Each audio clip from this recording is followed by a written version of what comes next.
Destructive thoughts that ruin your marriage. Hey guys, my name is Danny and I'm your life and relationship coach.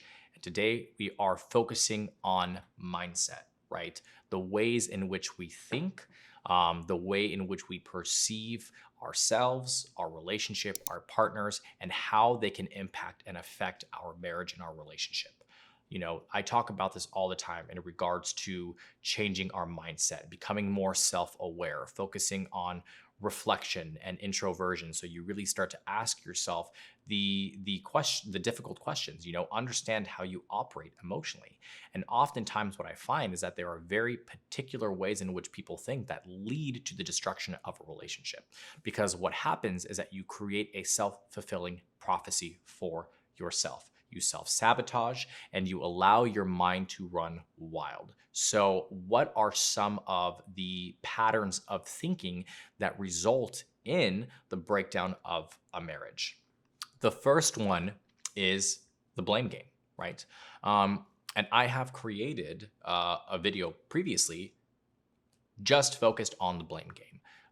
So if you haven't seen it yet, I suggest going to the Happily Committed YouTube channel and taking a look at that video to really kind of understand how to get yourself out of the blame game. But for the purposes of this video, one of the first and most common ways of thinking that I see is getting stuck into a blame game. And usually what this results in is not taking accountability for our actions, feeling the need to blame our partner for everything else, right? And that's a mindset thing.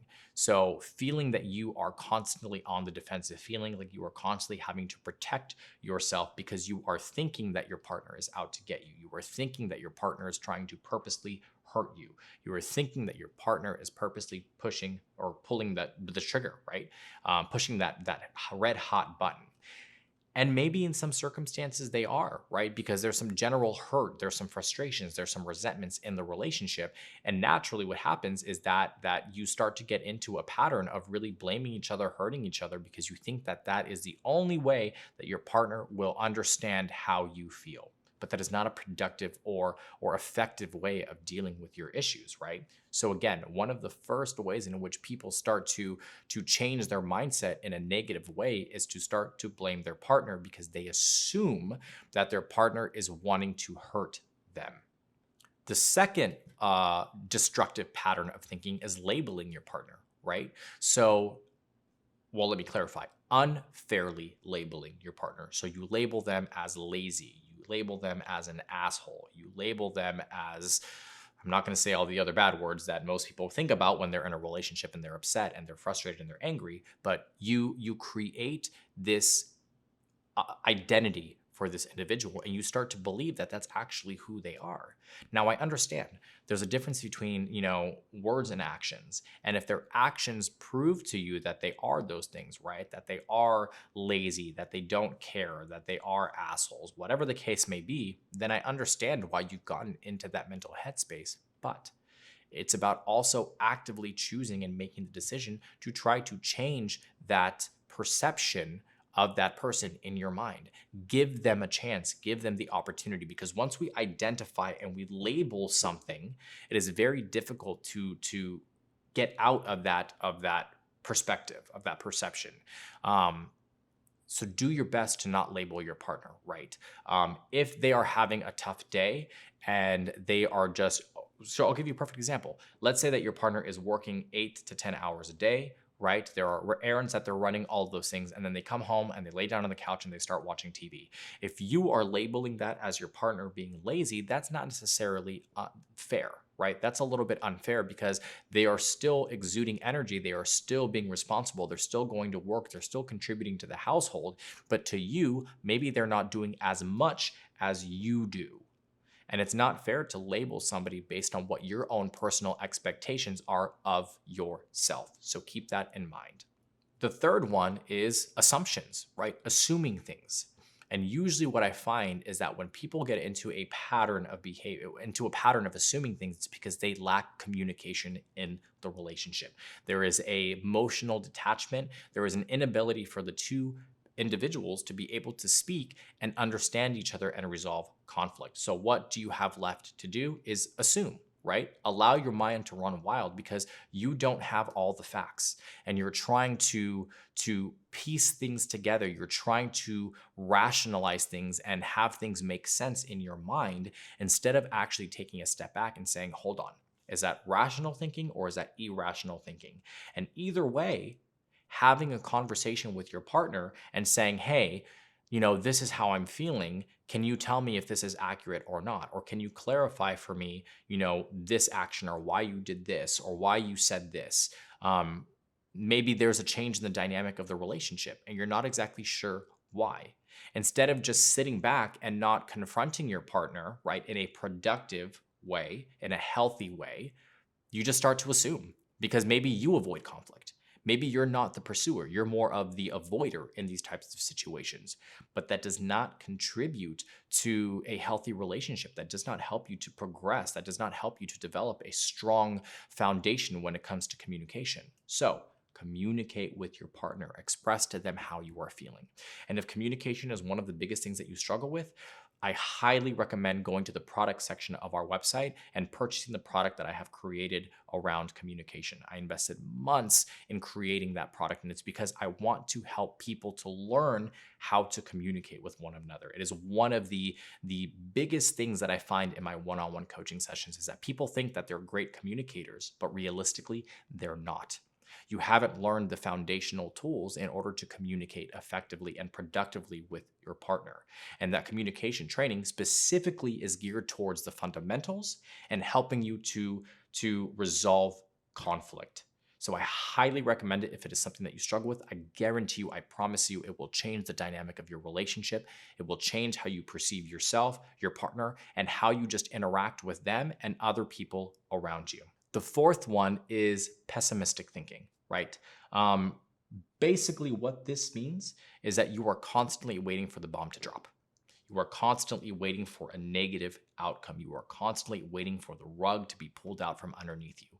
And if you are stuck in this pattern of thinking, that may not necessarily have anything to do with your partner. That may have everything to do with how you process emotion, how you process the world around you. Maybe there are some traumas in your life that you have not processed or worked through. Maybe you compartmentalize your emotions because you are constantly on the defense. You constantly have your guard up because you're expecting things to go wrong. And when you expect something to go wrong, that is what you focus your energy on, right? You focus your energy on protecting yourself emotionally and mentally to prepare for that day, to prepare for that moment. But what most people don't realize is that on a subconscious level, what you are actually doing is detaching yourself from your partner. And when you detach yourself from your partner, that's where things start to go haywire, right? You lose communication. You aren't emotionally available for that individual. The sex life starts to go out the window. You are no longer a team. You are just two individuals cohabitating in the same house. And that's where, like I said, issues really kind of start to come out. So if you have a tendency of having pessimistic thinking, I really challenge you and I invite you to work on your mindset. And again, this also has to do with self-awareness, which I've also created another product when it comes to self-awareness. So I highly recommend that if this is a trigger for you, if this is a key area that you struggle with, go and buy that self-reflection, that self-development program. I promise you that it will help you to start to unpack and dive in deeper with these issues. But again, I want to be very clear. As a life and a relationship coach, we are here to help you and support you through these struggles, right? To create a strategy for you, to create a plan for you, to unpack some of these things. But when it comes to deeper traumas, when it comes to diagnosing or identifying certain mental issues, health problems, diseases, disorders, that is not our field. So we always recommend that you go and see a therapist, a licensed psychologist, psychiatrist that can help you to unpack these issues and provide you with the support that is necessary, right? Because at the end of the day, what our goal is to help you progress, not help you to regress. And the last one is selfish thinking, right? You're constantly thinking about yourself. You're constantly thinking about your feelings and how you're taking the information and how your partner is making you feel and why don't they understand that? And turning everything into me, right? And what ends up happening is that you actually fall into the role of victim. And when you fall into the role of victim, it's very unattractive. It's not something that your partner is going to want to deal with in the long term. Maybe in the short term, they will support you and they'll try to help you through it as much as possible. But the more comfortable you become in identifying with that victim role, the more your relationship will start to unravel and fall apart, and the more your partner will disconnect because they just cannot emotionally handle that 24/7. So, getting out of that selfish mindset and balancing it, right? Being selfless is actually something that really is beneficial in a relationship. Now, that does not mean that you sacrifice your self identity or that you put down your healthy boundaries and you allow people to step all over you. It's really just about understanding that it's a balance, that it's a compromise. Thinking about yourself and your emotions, how you feel, and also being empathetic to your partner and how they feel. If you related to this video, please make sure you hit the like and subscribe button down below. I love to hear what people think. I love to, read the comments. I always read the comments. So if there's something that you wanted to add, if you have an opinion, if you feel like I missed something, please put it in the box down below. Maybe you want to know a little bit more. You want to dive in a little bit more into the details. You can visit us at www.happily-committed.com, where we have a multitude of different articles and blogs and videos related to this topic and many other topics as well.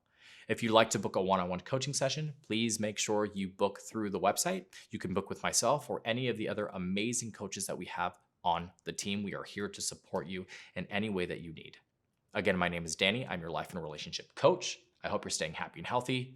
See you guys soon.